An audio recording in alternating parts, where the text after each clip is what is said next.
Good morning. I'm coming to you guys on June the 8th today, which was my dad's birthday. I just wanted to take a few moments here to just give a shout out to him and give a shout out to so many people's lives that he's touched in these moments that we're facing today. Because he was just that guy, and I know he would love to have been a part of what's going on today in America. So I just want to take a minute to give you guys a little insight on Big Jim, James Hatley Sr. My dad was a big-time baseball player. Played first base and loved it with a passion. Now, he turned down his professional career because at that time, I guess he felt like he could make more money with his own business than being in baseball and being separated from his family. He was a first baseman right out of Douglasville, Texas, small town, 200 people. And everybody knows that he was that man with the baseball. He played first base. He didn't want it unless it was in the dirt. If you know anything about baseball, that means if he didn't have to scoop it up, he'd rather you not throw it to him because he wanted to make the play on it. That was part of his baseball. You know, all of us played baseball, and I was the last one of them, last one of 10, and that's why I go so hard on the boys.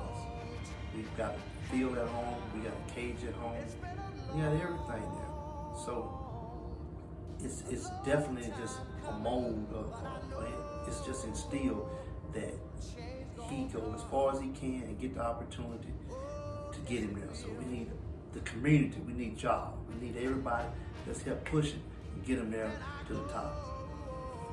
In the 50s, when Daddy came up here, he came and started working for, I think the man's last name was Driver, had a poster shop, downtown Dallas, poster on cars where they do convertible tops, headliners, seat covers, all that. Well, this was in the 50s, late 50s. So by that time, by the end of the 50s, Daddy had taken over his business.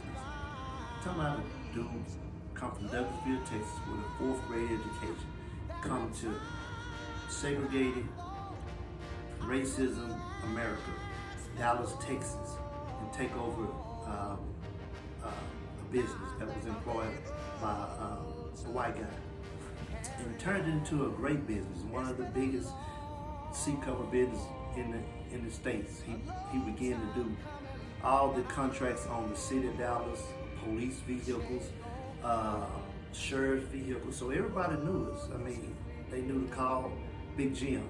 They called him seat cover.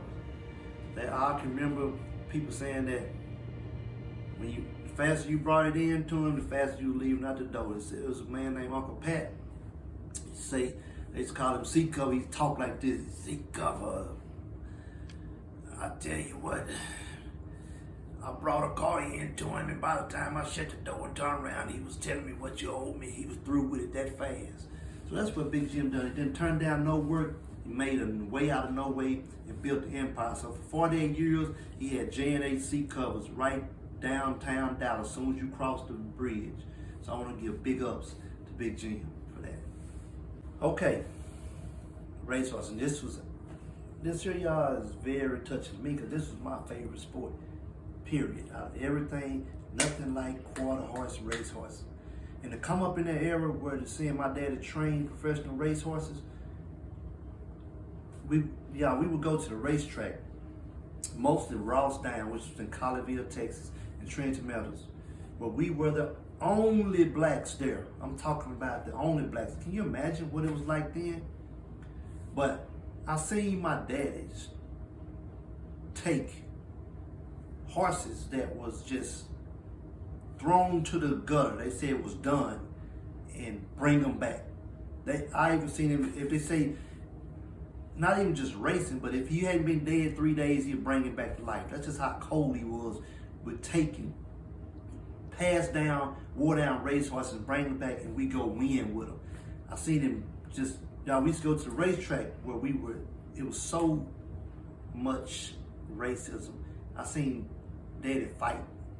I seen us fight. I seen the whole Colleyville Police Department surrounded our trucks and trailers, telling telling my dad and them to put their guns away, and he telling them, I'm not putting it away until you put it away.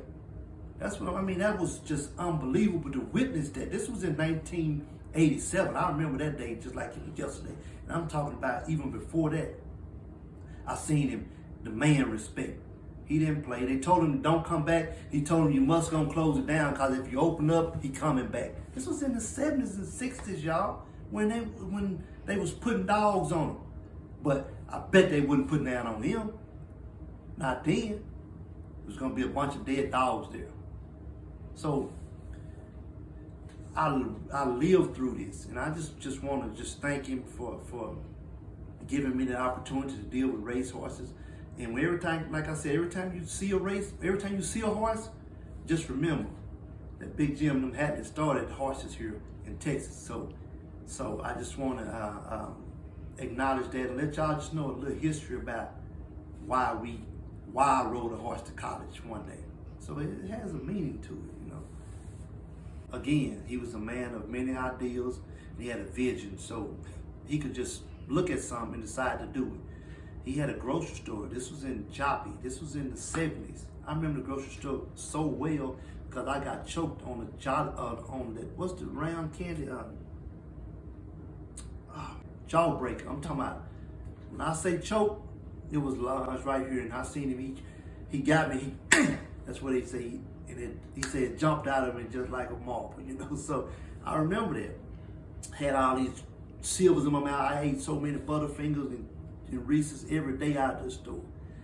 And it was just a pleasure seeing him run all those businesses and have a store over here, running a postal shop, had race horses. He was doing all this at one time, had the family, and never heard him back down or quit. So even after that, and then here's recently passed, and before that, he retired from the postal shop and went back to a grocery store. Everybody know about the store in Oak Cliff. So again, big ups to Big Jim for that. Back in the late 80s, he started a trucking business. Daddy started with one truck. Within a year's time, Daddy had 12 to 15 trucks, dump trucks. 18 was like. Man, I remember changing them tires at the shop. We would change the tires right there at the shop. You know, the trucks had so many flats. All those big trucks coming across the bridge at the house, parked everywhere. Just seeing all that was like fascinating, man. I really didn't understand it that much then, but now looking back, and as I got a little older, to see the man with those ideals and visions and whatever it took to make it work, he made it work. That's why I'm so big on not quitting and finding a way to make it happen. That was his favorite word. Son, I don't want to hear this. I don't want to hear that. This and that. Just make it happen, okay? That's all they say. Just make it happen. Get it done. Period. So I just want to thank Big Jim again for the big trucks. And I remember, I'm going to tell you a story about the big truck. And I think it was 1984, he bought a brand new Kodiak white dump truck. Before they built the Highway 114, he had a driver in it named Culpepper. Culpepper was a tall, skinny white guy. And Culpepper left the dump ground with the truck and left the PTO up. Well, when he left the PTO up, the bed was rising up as he was driving down the highway and ran under 114 as they was building it and tore the whole bed off of it. And when they called Daddy on the phone and they told him what had happened, he told Culpepper he better not be there when he got there. He better be running. And that's the last time we seen Mr. Culpepper running down 114. We never seen him again. So I want to let you know that. Well, I remember back this was again in the late 80s where Daddy was getting some shingles. He was getting loads of shingles. Like we used to go down to this almost like a dump ground where all these 18-wheelers and dump trucks would like bring roofing, loose roofing with sand and granite on top of it. And we would go there every weekend and every evening and load up all these shingles, dig them out of the sand, hours, dig them out of dirt and sand, bring them back to the barn, package them back up. He bought rolls of paper, like brand new roofing paper, that they come in, and sandwich them back up, brand new shingles. We were selling them. I'm talking about, man, the man made millions of dollars doing this, you know.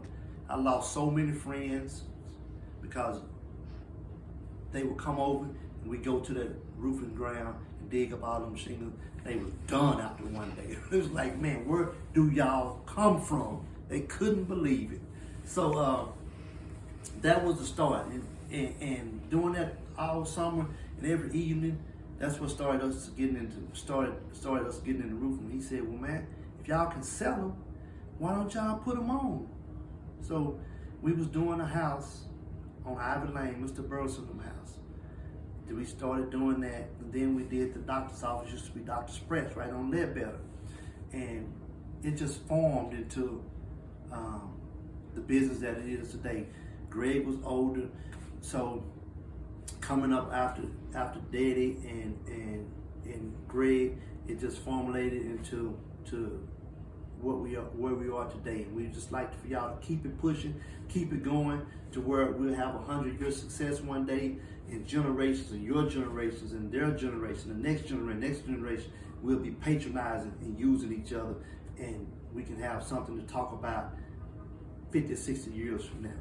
So again, I want to thank him for instilling that and teaching us how to go get it. And so to cap all of that off, at the end of the story, I just want to give you the end of it with all that he had going on. And I promise y'all, that is just some of the bigger things. There's so many small things that he did that I would be talking all day.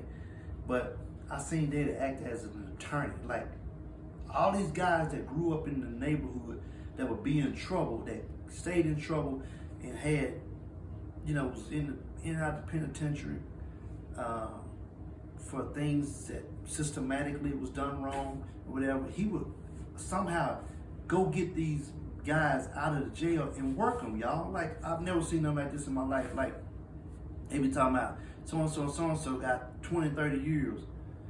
See him in 2 months, he out working with us. Like, how did this happen? I don't know. But that's just how much knowledge and how much power he had to get things done. The worst thing you can ever do was tell him what he's not gonna do.